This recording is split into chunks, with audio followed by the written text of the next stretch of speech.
Grüß euch miteinander. Ich werde euch hier gerne vorlesen, Psalmen auf Berndeutsch vom Berchtold Haller Verlag, der Psalm 56 vom David, wo die Philister in Gad gefangen genommen haben. Bis mir gnädig, Herr, weil Menschen mir bös wollen. Der ganze Tag sind sie hinter mir her, meine Finde wollen mir bös der ganze Tag. Viele kriegen gegen mich von hoch oben ab.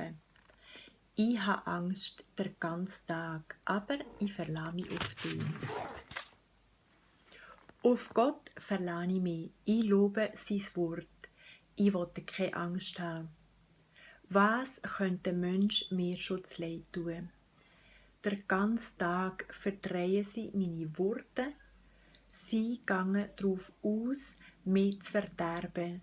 Sie tun sich zusammen und verstecken sich. Sie lauern auf jeden von meinen Schritten, weil sie mir ans Leben wollen. Bös sind sie, aber für sie gibt es keine Rettung. Vernicht die Völker, Gott, in dir Täube. Mein Elend hast du dir aufgeschrieben. Schütt meine Tränen in deinen Krug. Es steht alles in deinem Buch. Meine Finde gangen dahinter sie am Tag, wo ich dir rufe. Dann merke ich dann, dass Gott für mich ist. Ich lobe das Wort von Gott. Das Wort von Gott rühme ich.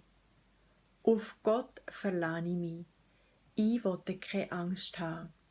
Ein Mensch, was könnte er mir zu leid tun? Was ich dir versprochen habe, Gott, da stand ich dazu. Ich will dir Dankopfer zahlen.